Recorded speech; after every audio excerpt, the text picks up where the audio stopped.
Uh, we're going to talk about the title here is "I Think I Feel," which is incidentally what is a quote. Actually, I should be citing my wife because she would say, "How do you feel about something?" And I'd say, "Well, I think I feel." And she would always stop me and say, "Why do you have to think before you feel? Like, what do you actually feel?" So that's an homage to my wife. And so then we have the subtitle, "The Pole Spirits, the Lung, and the Aesthetic Body." And I'm using the term aesthetic body in a very specific way, which is not that it's not fine looking, but that it has to do with the senses. And so in a sense, in a manner of speaking, we could say that there is a sensory body, and that sensory body, we could refer to that as the aesthetic body. And if we consider the aesthetic body as that which describes our sensory experience as a totality, then we would also recognize that, much like the beaver in Willem's presentation, the entire environment ultimately comes into contact. Every aspect of how we come into contact with our environment engages us at a sensory level and has to do with our sense perceptions. And there are any number of ways of articulating that relationship in Chinese medicine according to the basic dictum of Chinese medicine, which is that life unfolds according to pattern and number. And so at certain levels of organization, we have patterns that are associated with different numbers. So we have 1, which represents a totality. We have 2, which is the first expression of yin and yang. We have that as an expansive movement, so a yang movement. And then that comes back and forms 3 by reorienting itself around a center, and then expands from 3 to 4, another yang movement, in which direction is established. So 4 directions or 4 seasons are established. And that is a way of describing spatial relationships, which then also have to organize themselves around a center. So when you take 4 directions and you also include center into that movement, you have the number 5. So 5 is a pattern through which space can be organized. It's a function of organization. When movement comes into the number 5, we get the number 6. And 6 is this organizing principle of 3 with the yin and yang breath and expansion and contraction of 2. So 6 is 3 and 2 together. And that means that at 6 we have this quality of fluid movement. And in many ways what we're trying to, well, we started at 11, 11. 11 is 5 plus 6, so we have 2 5 plus 6s, and all 1, but all 1s. So when we're looking at this, when we're speaking of 5, we can talk about the organs in the body and in the sense the spatial organization of the body. And in that context, it's that which is uppermost in our body. In the context of the space of our body, it is the uppermost aspect of our internal organs that would describe our point of contact with the environment. And quite literally, if I were to take a needle, I could go to the highest point on my shoulder here, and I could puncture my lung.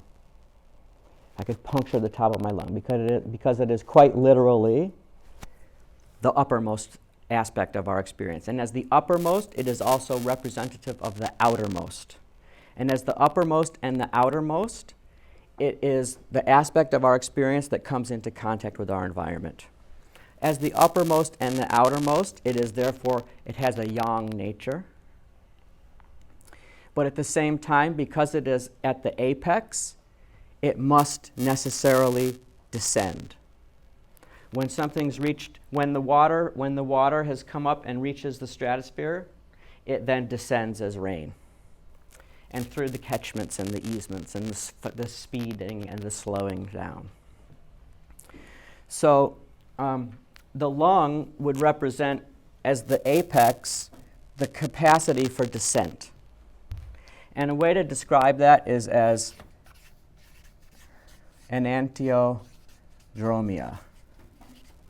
And enantiodromia is the capacity of something to reach an extreme and then transform into its next phase.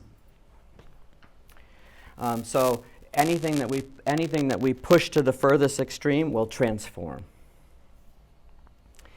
And that's one way to describe how the function of the breath expresses itself. So I'm going to start today with right where I left off last year. This is a poem which is called the Duodecagonal Jade Inscription on the Practice of the Breath. And it was literally inscribed upon a 12-sided jade handle to a walking stick. And that artifact has been found, and when the writing on it was translated, it turns out that this is the oldest written description of breath meditation in China. So it tells us a great deal. To circulate the qi, swallow it so that it will accumulate. So take the breath in and allow the breath to descend. As it accumulates, it will expand. So again, enantiodromia. When it comes to the deepest point, it will begin to expand. As it expands, it will descend. As it descends, it will stabilize. So as if it's coming into contact with the earth, it will receive that quality of stability. As it stabilizes, it consolidates. When it reaches its most condensed and consolidated position, then qualities of life can emerge from that. So as it consolidates, it will sprout. As it sprouts, it will grow. As it grows, it will return. So I often draw an image of this process where this cycle of movement is constantly unfolding around this central pole, this center of our physical being, the physical substance of our body as much as the physical substance of the earth. And this describes this quality of movement emerging, sprouting, then descending, consolidating until it reaches its point of greatest consolidation, at which point the cycle begins anew and it will sprout again. As it grows, it will return. So again, it will renew that cycle, and as it returns, it will merge with heaven. So the quality of merging with heaven is a quality of rising up to the heavenly impulse, the infinitely creative impulse that's handed down from the unseen. And this is revealed in the rising up to meet the impulse in the same manner that the very function of a tree or any other structure, as we've seen, is to grow and bifurcate and bifurcate and bifurcate until the greatest degree of complexity is present. But it's in this greatest degree of complexity that its openness to the influences from above can be taken into its experience. The earthly impulses are revealed in the descending of qi. So as we're moving back down through this cycle, xylem up, phloem down, if you recall 6th grade, as we're moving back down through that cycle, we're bringing this impulse and we're bringing it in the body, we're bringing this quality into our embodied experience and deeply into the material aspects of our body. And so the quality of the unseen handing down an image, but the earthly impulses providing the means for that image to express itself. Go along with this and you will live. Go against it and you will die. And that means that this, as much as this can describe a quality of the deepest point of sleep and the greatest point of activity, midnight and midday, dawn and dusk. This can describe the arising of a thought, the organization of that thought into meaning, the recognition of that thought, the expression of that thought, and then the return of that thought back to nothing. All of which could happen in the space of seconds. At the level of thought, could happen all in seconds. But at the same time, this could represent the moment at which you are born and you begin this inexorable movement. And likewise, on the other end of that, the moment that you'll die. So again, at all measures of scale, we can see how these qualities of expansion and contraction, as are described here, are enacted through whatever means are available. So the next step in that is to recognize, last year we were talking about emotion as a direction. And so within this movement, within this quality of unfolding, there are points at which that movement can be accelerated or retarded or come to a complete halt, or where catastrophic impulses can come in and actually wreak havoc and destabilize the entire system. So all of those possibilities obtain, and emotions as expressions of sensation, which have direction in the body, which we feel as movement occurring in the body, which we can attend to as movement occurring in the body, has these recognizable interactions with the movements that are happening in our body. So when one is angry, the chi rises, meaning that if in this quality of that which arises, at the level of thought, that would be the point at which the thought emerges, and then in a sense it distinguishes itself from other thoughts. At the level of our physical body, that would be the capacity of our circulatory system to work against gravity, to bring the blood circulation all the way out from a root, all the way out to the tips, to the furthest reaches. And so impulses that come into this quality of movement would necessarily be ones that would cause an acceleration of upward movement.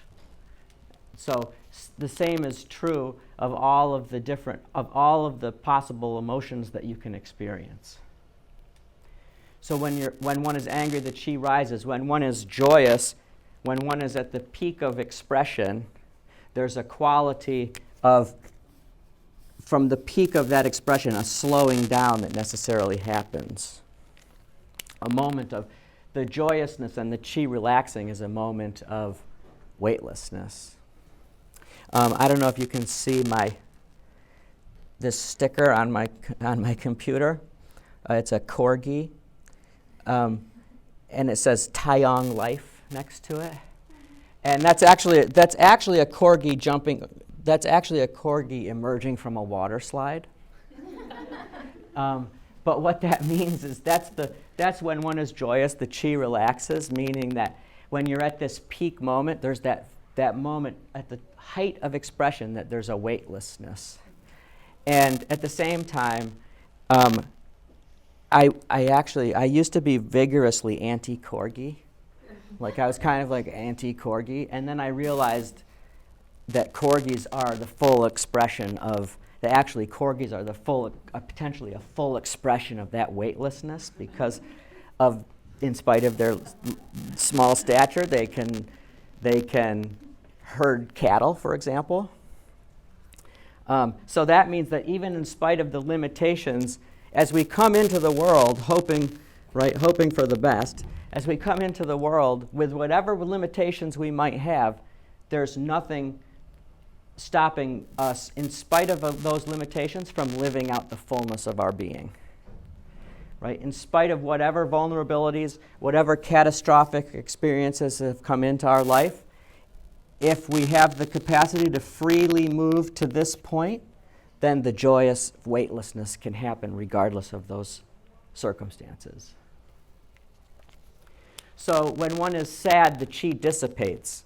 Now that's where we're really headed, because this sadness is an expression of the lung, or is associated with the lung. And so this dissipation is that when things should be consolidating down into a usable form, instead, if that is exacerbated, then instead of descending, they just disperse like this. And you can feel that that's the same thing that happens if you experience that quality of sadness, and your breath is, that's the dissipation of sadness. When one is in fear, the chi moves down. So again, that's an exacerbation of this quality of moving towards consolidation. And if the consolidation is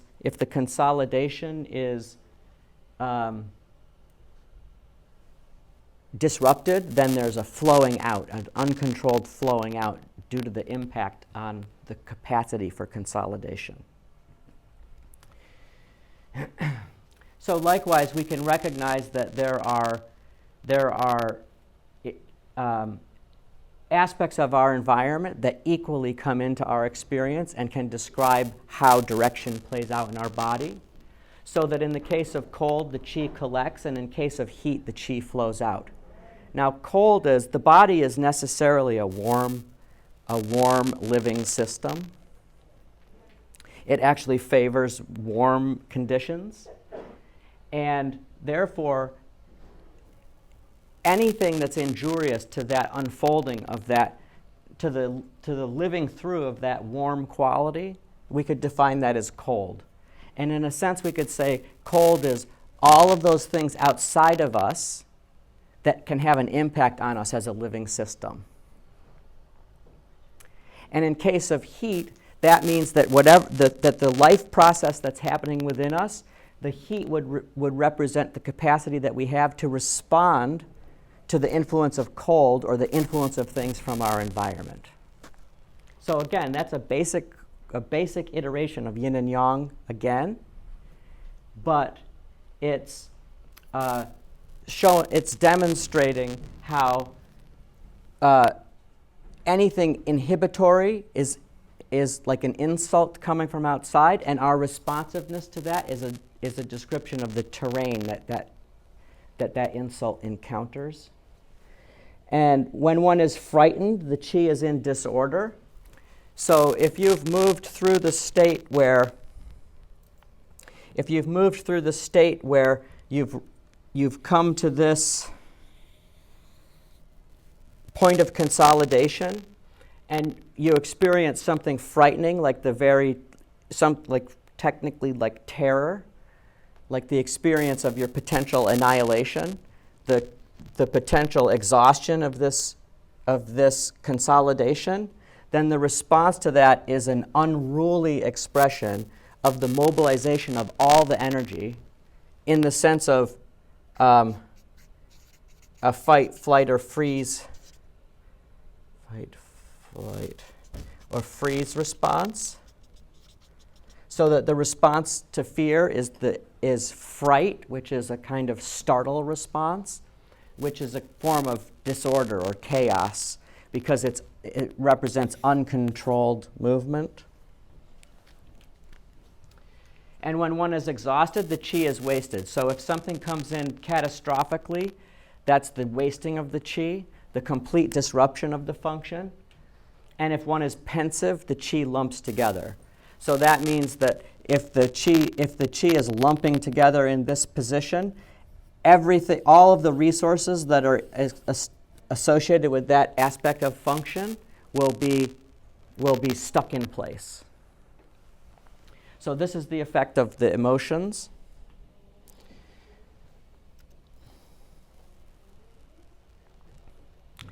And here's another description of that's bringing us into closer context of the lung. So when one is sad, the heart connection is tense. Now the heart connection means the entire circulatory system. Right? So if we take the heart as the source of circulation and recognize that its function actually expresses itself from that central pole in the whole system, that's the heart connection. And the lobes of the lungs spread open and rise, and then the upper burner is impassable.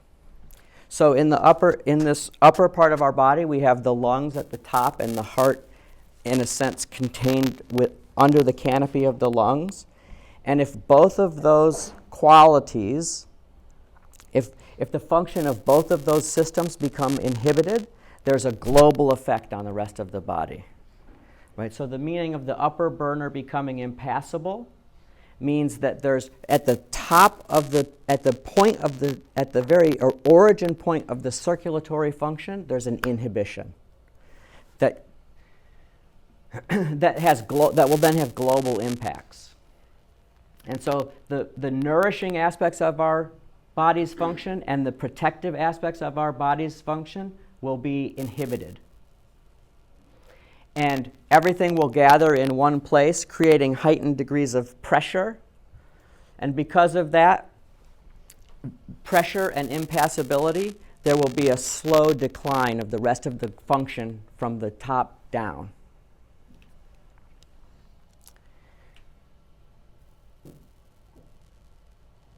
So, what does it mean? What does it mean to have that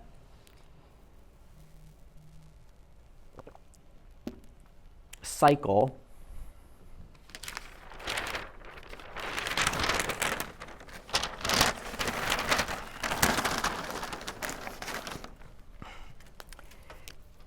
in an annual cycle when we've reached the peak of summer, we initiate the descent towards winter. And in the seasonal cycle, that's the energy of autumn. And in the context of Chinese medicine, that's associated with reaching this highest point and then being able to descend like the breath into the body, like the inhalation. So that's also the season of autumn, right? And we see this reflected in a sense that the change in the leaves is the withdrawal of energy from the canopy, from the highest point down back into the earth where it can be conserved, and then as spring emerges, that energy is moved into the sprouting of new life. So we're in this point. Now, what's the appropriate thing at that point? The appropriate thing is moderation, making the will peaceful and tranquil through being moderate. And although everything is withdrawing, we want to be nourishing. We don't want to join too vigorously with this withdrawal, this process of withdrawal, but we want to let it happen easily and calmly and moderately. So we want to gather this full blush of energy, and we want to express that also moderately so that we're also slowing it down and calming it down and taking this inward turn into our inner experience, which consolidates and expresses itself in the deepest parts of winter.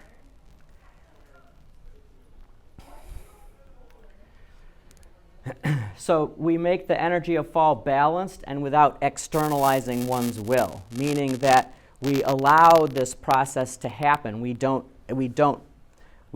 control it.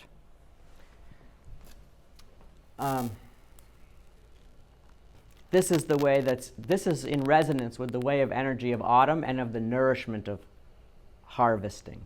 Oppose it and the lung will be harmed. And if the lung is harmed in winter, there will be downpour drainage and the gift of storage will be minuscule. So if we don't guard the expression of this and yet temper it and moderate it, when we reach its opposite point, when the consolidation should occur, its consolidation will fail. And that can be, this is like, so if this is midnight and noon and winter and summer and birth and death and the fullness of Taiyang, the fullness of expression, the fullness of life. At the same token, it is through these qualities. If we apply that to a whole life, then this is the point at which our life, we begin to look towards the end of our life, and it's only through the moderation of our expression that we can easily move into the end of our life. Another way to put that is we're going through a process like the autumn of taking that into our internal experience.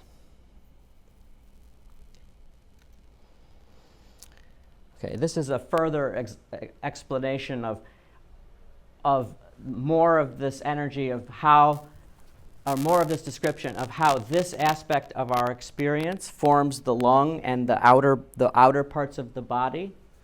It's not necessary to read the whole thing.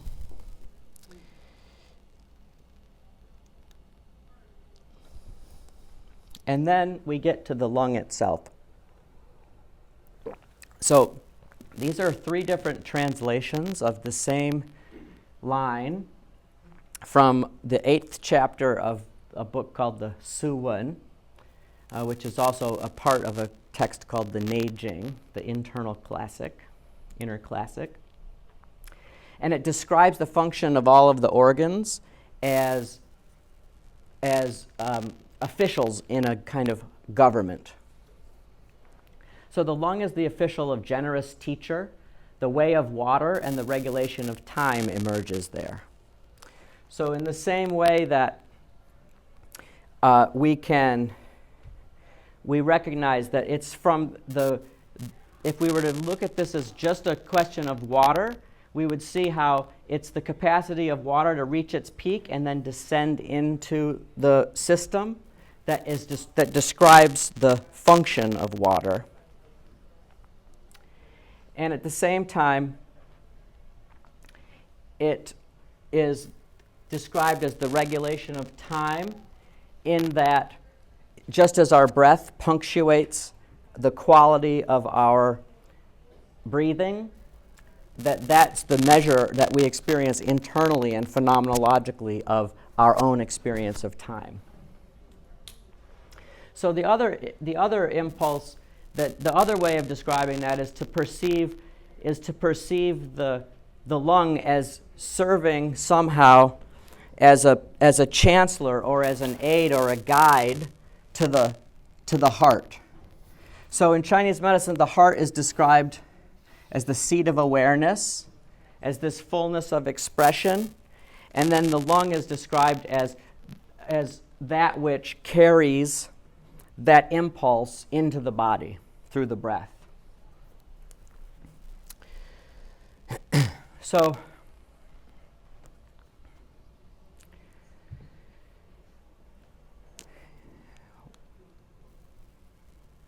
when we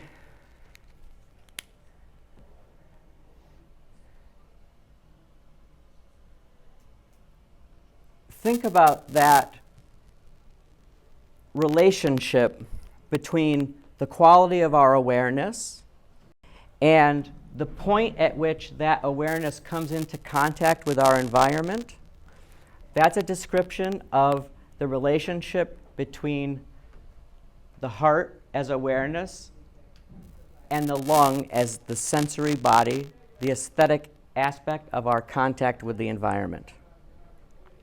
And in a sense, it's as if all of the places where we place our attention, the places in a sense where the breath carries the consciousness and reaches, is then submitted back to the heart, submitted back into conscious awareness, and then perceived through the action, through the agency of the heart. So that's the way, ultimately, we could describe the heart as awareness, and then the lung as attention. So anything that's in any aspect where you are coming into some contact with something new, some new thing comes into your sensory experience, it's the point at which your attention arrives to that point of contact that becomes the funnel through which awareness is contacted. And once we make contact with this quality of awareness, which we associate with the heart, that's the quality of that awareness pervades everything in the same way that consciousness pervades everything. So where we put our attention becomes a funnel for the purest, creative, almost infinite qualities of awareness to manifest in our to actually manifest in our experience. So in a simple way,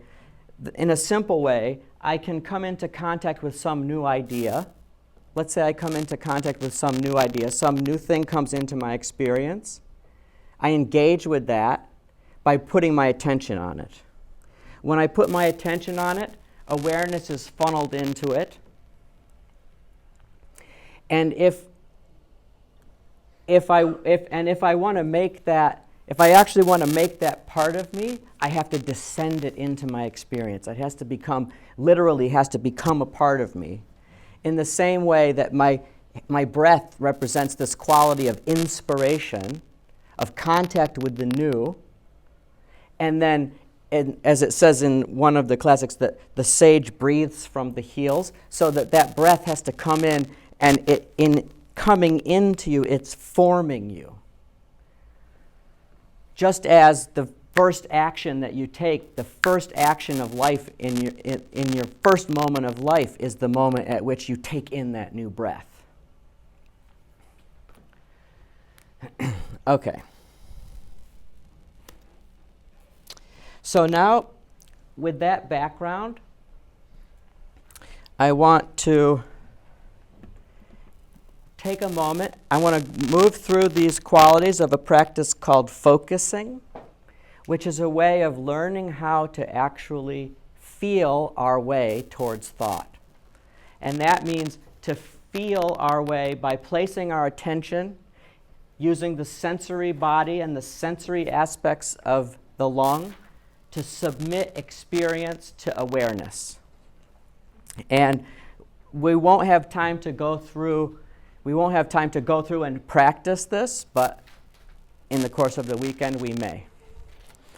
So the first aspect of focusing is to clear a space, to relax, to check in internally, and to see where your attention alights. And when you find that point where your attention alights in your body, in a brief scan of your body, where your attention is naturally drawn, then you can inquire into that sensation and ask, what is the main thing for me now of that sensation in your body? And sit with it. Take a step back from that sensation and observe the sensation as sensation. and allow the answers to this question, what is the main thing for me now, to pose itself as a question. For that sensation in your body where your attention has alighted to become the question. And then we work with the felt sense. So if you encounter a number of sensations in your body and you inquire of them, what they can tell you about your experience in that moment, there's likely to be multiple centers of attention. And so we can just pick one of those things and not think about it, but feel into it and simply feel the sensation. And to feel the sensation as if it were a whole answer to the question that you've posed. And don't go into it, but stay with it as sensation. Then we try to create a handle to channel our attention onto that experience.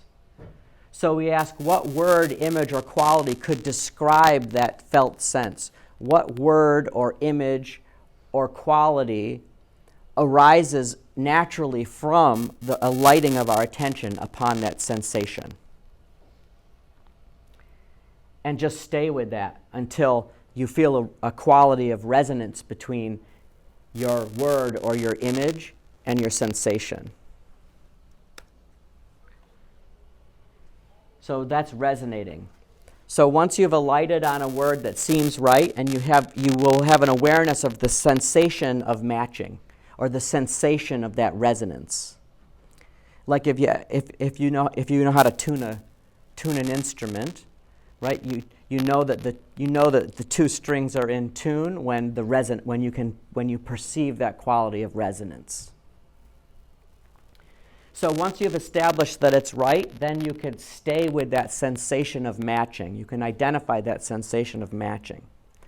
So working with qualities like this in my work as an acupuncturist, there's a moment at which in the process of treating, what we call the qi, or like the obtaining of qi, which is, you could say, like a quality of connection or a quality of release or a quality of change. Let's say if there's a pain, right? Let's say there's pain. The qi would be the moment when that pain starts, that stricture starts to relax. And by working with this process in my own experience, now I know when that's happening, because it's happening in me.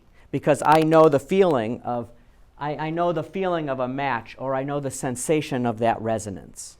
And I can stay with that resonance until it's no longer resonating. And then that's the end of the treatment. So if you get it just so, if you really perceive that quality of resonance, then just stay with that. Now, let's take a step back and see that the original question that we asked of this quality of sensation in our body was, what's happened? Like, what's the meaning of this? What's going on? What is my experience? And that means that we're allowing the feeling body to do the thinking for us about whatever the question is that we're trying to answer. Now, the fact is, you can employ this even more pointedly to literally answer any question. Right? The knowledge that your body can express is all present there, and just as a question of, can we bring our attention back into contact with awareness, and can we funnel that awareness through the breath? And in the same manner that in the poem at the beginning we described how it's the process of that, the whole process of the basics of breathing meditation is precisely the quality of bringing that awareness, and through the vehicle of the breath, infusing it into all of the functions of the body, and the very quality of embodiment. And then last, we can simply ask, what makes this problem so what is in this sense and this resonance and this quality of matching. And staying with that quality, you can feel into it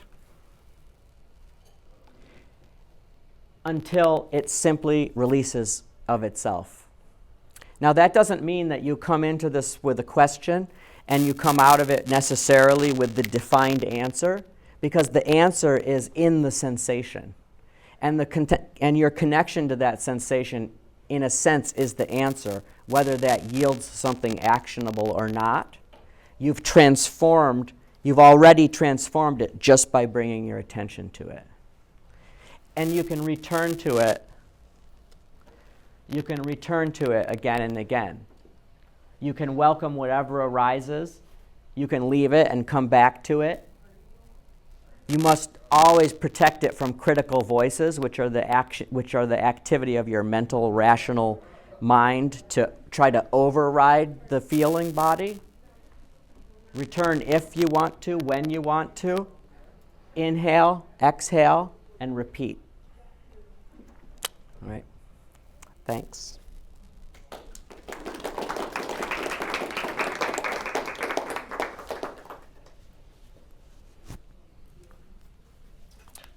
Any questions?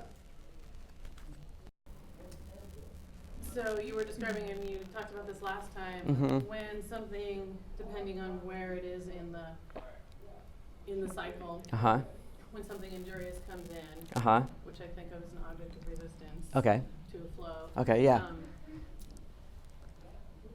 trying to formulate my Well, question. so let's go like this. Yeah. So something comes into.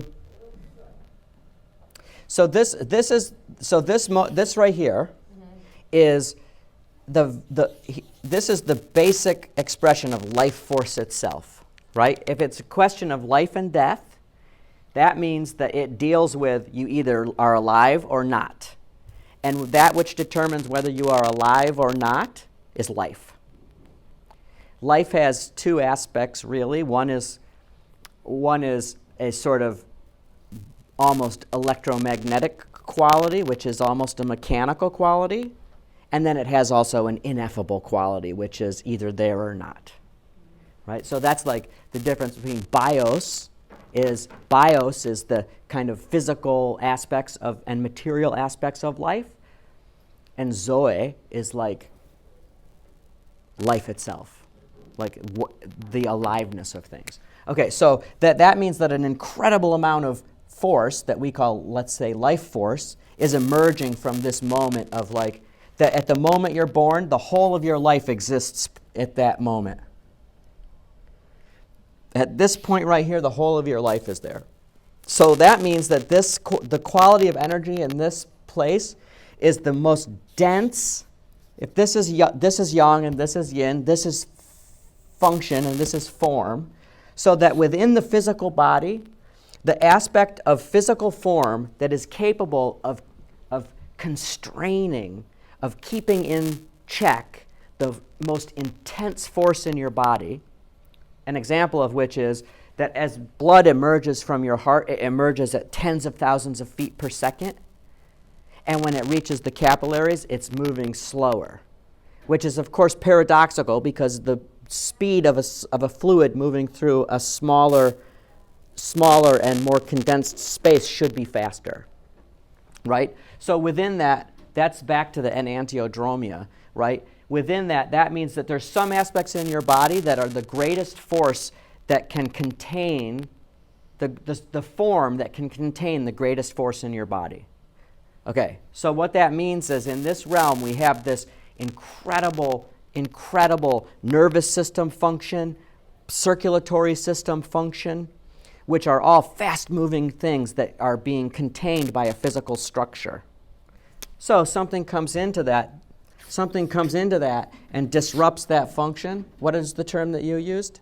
Object of resistance. Yeah, an object of resistance could be either something that comes in and takes away some of that function, or something that arises as an expression, as a response to something from outside that then the circulation still has to overcome both of those things. Like this is the divorce and this is the marriage in Willem's example. So like the analogy would be the river encounters rocks and dirt, and those objects of resistance become incorporated into the flow of the river, right, so that actually the flow is stronger. Right. Because describing it in terms of how is it injurious seems contradictory, so I'm trying to... Well, so it's like, okay, this is a way this is a way that I have, let's say, there's a measure of self-expression in this portion of the cycle, and that aspect of self-expression is the capacity to distinguish from what's outside.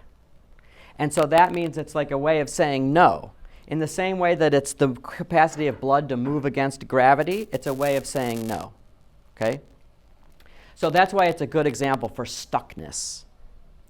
Well, it doesn't matter if I have this quality or that quality, as you're pointing out, that means there's going to be an acceleration in this. There's going to be an acceleration in this right here. There's going to be an acceleration that's going to happen. That means that like life, my teacher has this phrase of our experience is trying to make contact to stay intact. And that the vast majority of our behaviors are ways in which we're trying to use the circumstances that we have, that we feel in our bodies, the knowing that exists in our body, and trying to make contact with life and to keep going and to simply keep pressing on. Well, that's the heightened movement of the river around the obstacle. That means that at that point of no, or that point of my capacity to distinguish myself, that's where the energy's that's where the real kind of like point of contact is going to be. In a person, that's where all my symptoms are going to come from. Right? So for example, if something comes into my experience and I want to be a certain thing, and in order to do that, I'm going to say, no, I'm going to confound your expectations because this is what I want to do, and that's what I'm going to do. And here's my plan about how I'm going to do it. And that meets with resistance or abuse or humiliation. Well, I'm going to do whatever it takes to protect that quality, right? Like actually there's going to be a heightened degree of focus around that specific thing. So that becomes kind of the narrows. Totally. Okay. And then anything that comes into contact with that actually resonates with that particular quality is going to set me off. It's going to unleash so much energy because I've been holding so much energy around it. Right? Now, so again, it's like that can happen anywhere. If that happens here, it means if instead of taking this awareness and my attention and then funneling that into my body, if instead I'm just putting my attention anywhere it goes and letting it light there, I'm never going to have any depth to my experience. This would be like the same thing as a behavior of like, I'm constantly seeking new experience. I'm constantly looking for the next thing. I'm constantly, it's ayahuasca this week, ibogaine next week, and psilocybin 24/7. For example. Or whatever. So at any point along these pathways, in terms of the systems of the body, and remember the emotions that I described, which are as qualities of movement, you can have that exacerbation of it, or the slowing down of it. But all of that, and all of those things can be extrapolated to behaviors, wherein behaviors are described as ways of coming into contact with the environment and engaging with the environment. Right, so back to also in the description of cold and hot, there's like things in my environment and there's my reaction to the things in my environment. Cold are those things in my environment. Heat is my mobilization of internal force to come into contact with those. And in between that heat and that cold, the meeting of that heat and cold, or the meeting of that yang and that yin, or the meeting of that bodily felt sense and the external experience, that's called behavior. the behavior resides in all of those ways in which using what I have and taking into account the vulnerabilities, bringing to bear the resources. That's the camp and protect. That's the yin and wei. The nourishing aspects are the resources I have.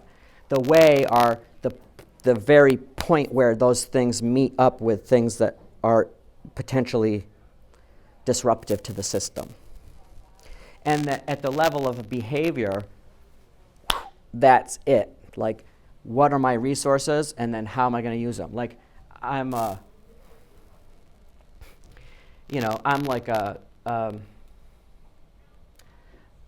very witty person, and if I feel like you're gonna humiliate me in some way, I'm gonna use the resource of wit to actually like respond to that.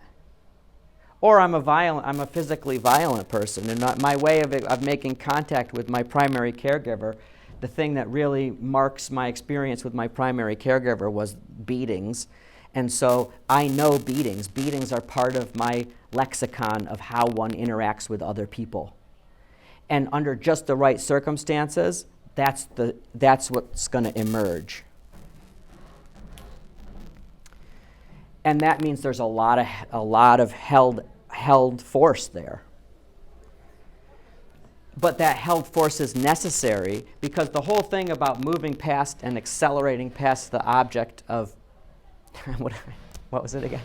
The object of resistance is life. What's doing that is life and responsiveness to change and responsiveness to life.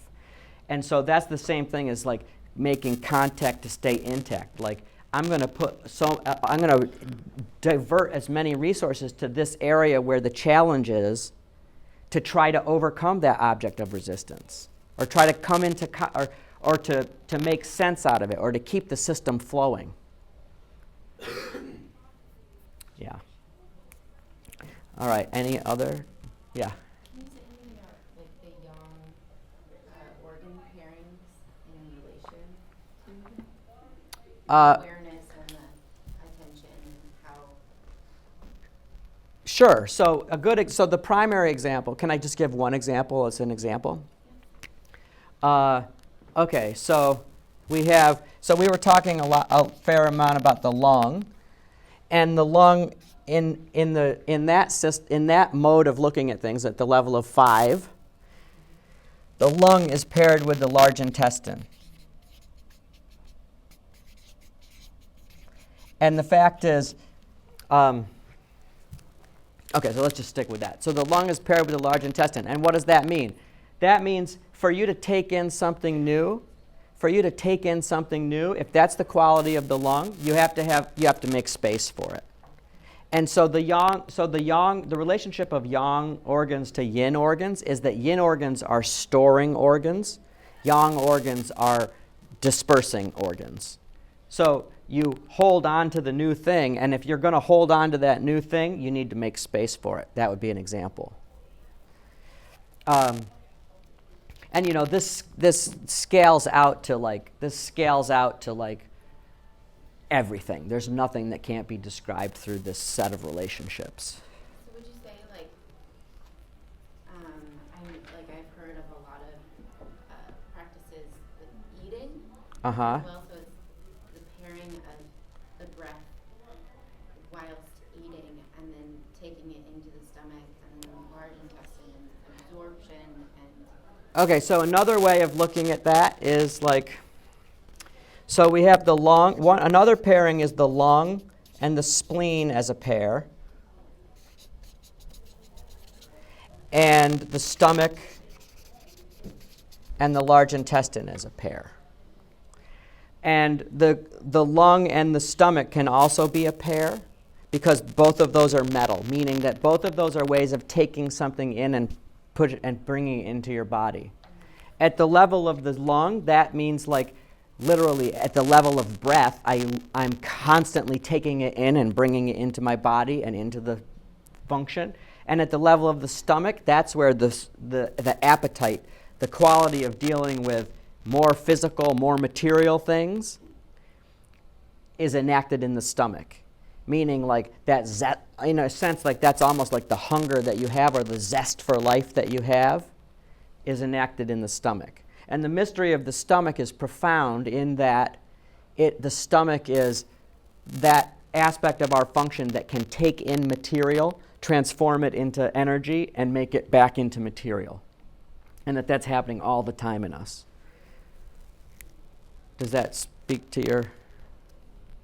Yeah. Well, so these pairings are multivalent, and they're constantly reinforcing each other.